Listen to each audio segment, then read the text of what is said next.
The dust motes danced in the afternoon sunlight as I sorted through Dad's office, each item a memory, each folder a reminder that he was really gone.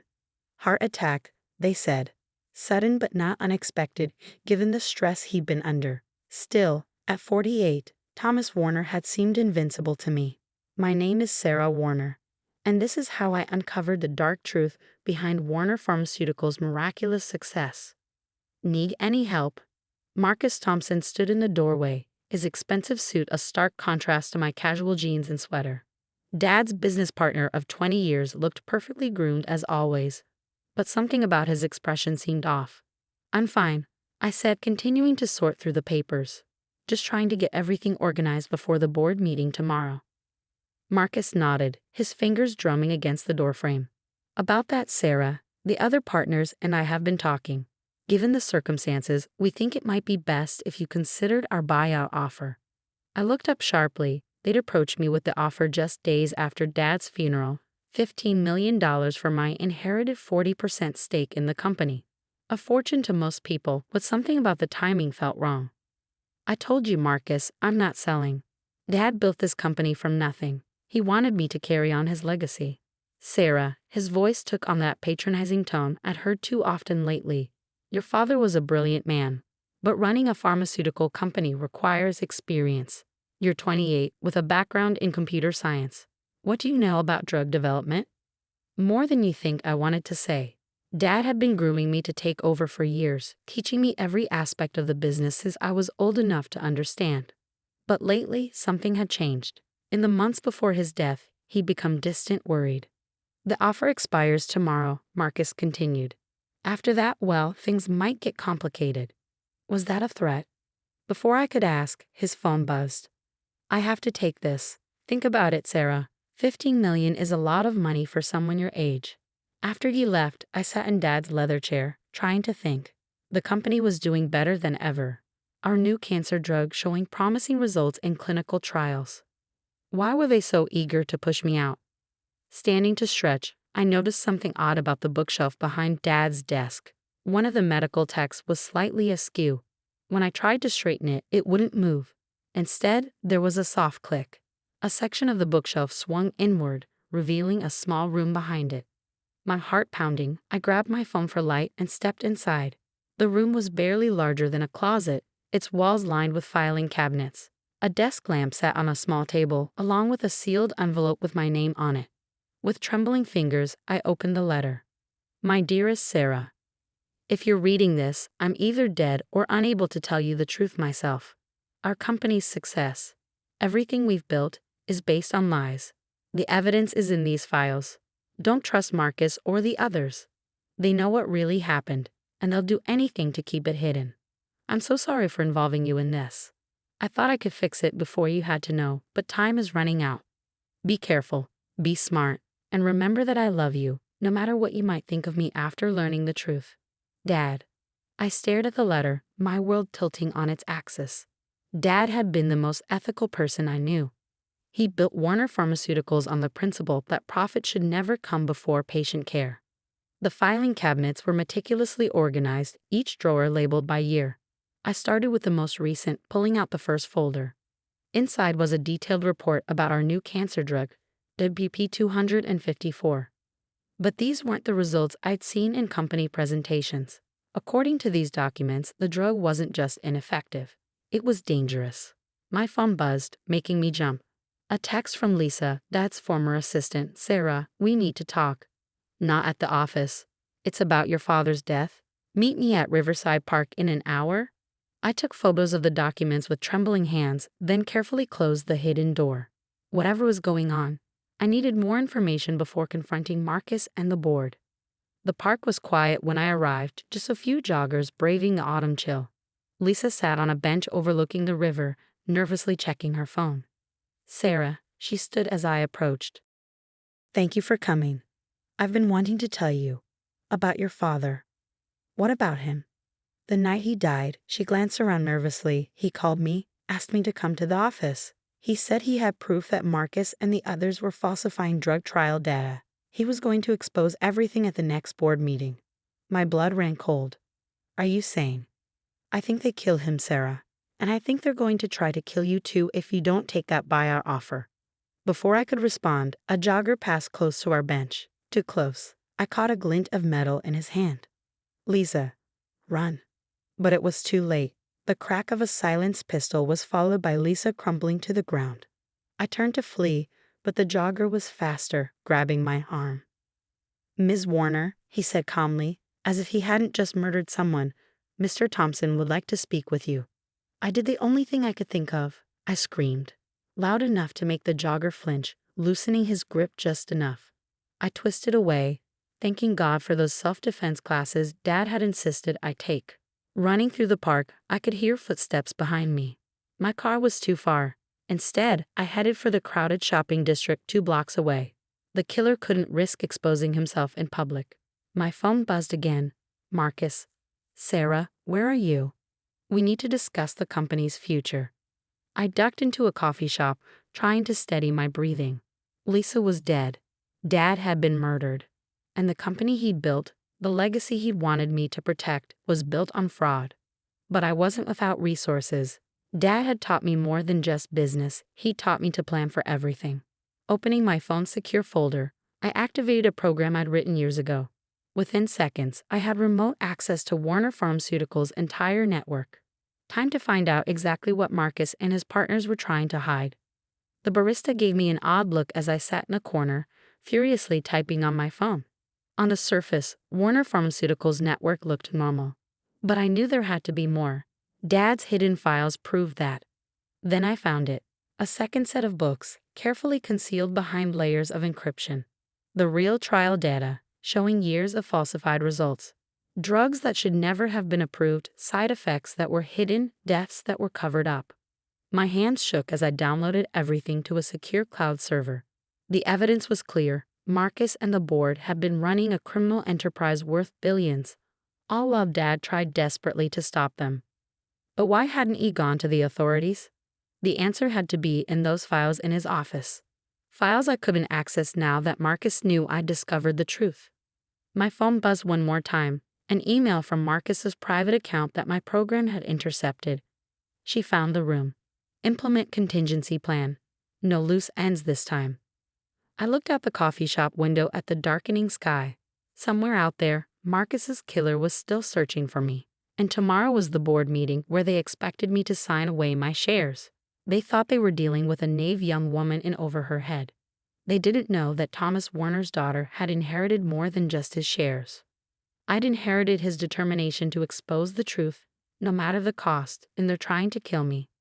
Over the next hour, I explained everything: the hidden room, the falsified drug trials, the murders disguised as accidents.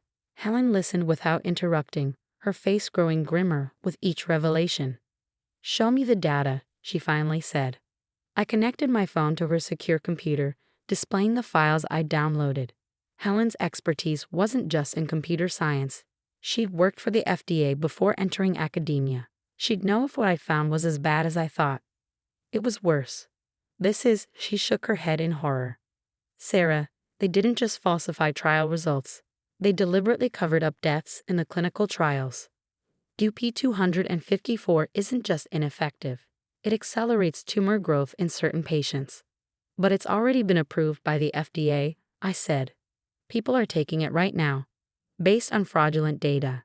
Helen's fingers flew across the keyboard. "And not just WP254. Look at these other trials. They've been doing this for years. Why didn't Dad stop them sooner?" Night had fallen by the time I arrived at the one place I knew I'd be safe, Professor Helen Chen's house. My former computer science mentor had become like a second mother after Mom died, and more importantly, she had a panic room with no digital footprint. "My God, Sarah," Helen gasped when she saw me. "You look terrible." I probably did. Hours of running, hiding, and hacking had left me exhausted, but I couldn't rest. Not yet. "They killed Dad," I said as she ushered me inside. "And Lisa." Helen pulled up another document. "They were blackmailing him. Remember when your mother died? The car accident? What about it? According to this, it wasn't an accident. They arranged it when your father first threatened to expose them. The message was clear: stay quiet or Sarah dies next." The room spun. Mom's death, which had devastated us 5 years ago, had been murder. Dad had spent years trying to gather evidence while playing along with Marcus's schemes, all to protect me. The board meeting is in 10 hours, I said. They expect me to sign over my shares. You can't go. They'll kill you the moment they have what they want. They'll kill me anyway. I stood up, pacing the room. But Dad left me everything I need to stop them. We just have to figure out how. Helen watched me pace, a thoughtful expression on her face. What exactly did your father teach you about the company? Everything. The business operations, the research protocols, the security systems. I stopped. The security systems. A plan began forming in my mind. Crazy, dangerous, but possibly brilliant. Helen, I need your help. And we'll need to call in a few favors. The next morning, I walked into Warner Pharmaceuticals headquarters exactly on schedule. Marcus was waiting in the lobby, all smooth concern. Sarah, we were worried when we couldn't reach you yesterday. Sorry, I smiled apologetically. Needed time to think about your offer. Where's the board meeting?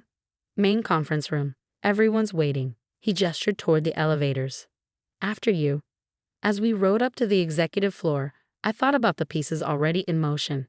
Helen had made her calls. Everything was ready. The boardroom was full, all 8 partners sitting around the massive table, their faces masks of professional concern. The contract lay ready at my usual seat. Sarah, Gerald Winston, our chief legal counsel, stood to greet me.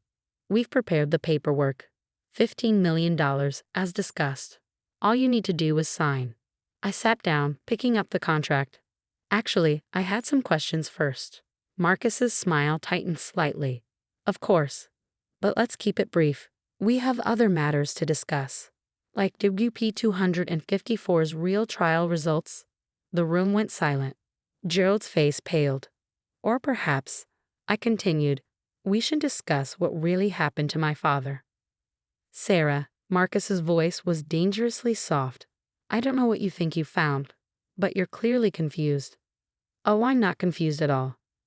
I opened my laptop, connecting it to the room's display screen. In fact, I'm seeing things very clearly for the first time. The screen filled with documents, the real trial data, the falsified reports, the evidence of years of fraud. You've been busy, Marcus said coldly. But those files could be altered.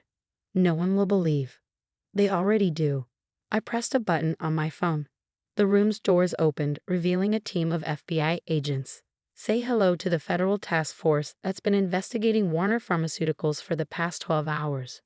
Marcus lunged for me, but the agents were faster. As they read him his rights, I turned to the other board members. Did you know my father installed secondary cameras in this room years ago? The ones you don't know about? They recorded everything, including your conversation last week about arranging his accident. Gerald tried to run but was quickly tackled. The other board members sat frozen as agents moved to arrest them. You were right about one thing, I told Marcus as they led him away. Dad did teach me everything about this company, including how to protect it from people like you. The next few hours were a blur of federal agents, reporters, and chaos. Warner Pharmaceuticals stock was suspended from trading. The FDA launched an emergency review of all our drugs, and I found myself in an interrogation room, explaining everything to the lead investigator. Your professor friend called us yesterday, Agent Roberts told me. But we've actually been watching Warner Pharmaceuticals for months. We just couldn't prove the fraud. Your father's evidence changed everything. Will it be enough to convict them? Conspiracy and murder? Oh yes. They're looking at life sentences, especially once their hired killer flipped on them. Turns out professional assassins don't like being stiffed on payment. I thought about Lisa, about Mom, about Dad's years of silent struggle. What happens to the company now? That's largely up to you. As majority shareholder, you have options. But first, he slid a folder across the table. You should see this. Inside was a letter from Dad to the FBI, dated just days before his death. If you're reading this, I'm probably dead. But my daughter Sarah has everything you need to expose the truth. Trust her. She's smarter than any of them realize, and she has something they never will, integrity. Tears blurred my vision. Even at the end, Dad had believed in me. 1 year later, I stood in the newly renovated lobby of Warner Medical Research Institute. The pharmaceutical company was gone, replaced by a nonprofit dedicated to ethical drug research and development. The billions recovered from Marcus and the board's hidden accounts funded free treatment for victims of their fraudulent drugs. Dad's old office was now a memorial library, but I'd kept one thing, the hidden room. Not to hide secrets, but to remind me why transparency matters. The bookshelf still swings open, but now it reveals a small museum documenting the scandal and its resolution. Helen joined me on the Institute's board of directors, helping ensure our research meets the highest ethical standards. We established the Thomas Warner Whistleblower Fund, supporting others who risk everything to expose corporate fraud. The media called it the biggest pharmaceutical scandal in history. The story had everything: murder, corruption, a dramatic takedown. Some Hollywood producers even approached me about movie rights. But for me, it was simpler. It was about a father who sacrificed everything to protect his daughter and do what was right. About a legacy that wasn't measured in dollars but in lives saved. Marcus and the others went to prison for life. During the trial, he asked to speak with me one last time. "You could have taken the money," he said, $15 million. "Why didn't you?" I showed him the last photo taken of Dad and me at my college graduation, because some things are worth more than money. Dad taught me that. These days, when people ask about Warner Medical Research Institute's success, I tell them it's built on 3 principles: transparency, integrity, and justice. The same principles Dad believed in, that he died protecting. The hidden room stays open now, a reminder that the truth, however painful, must never stay buried. And every morning, when I pass Dad's portrait in the lobby, I remember his final message to me. She's smarter than any of them realize, and she has something they never will: integrity. He was right about the integrity part. As for being smarter, well, I learned from the best.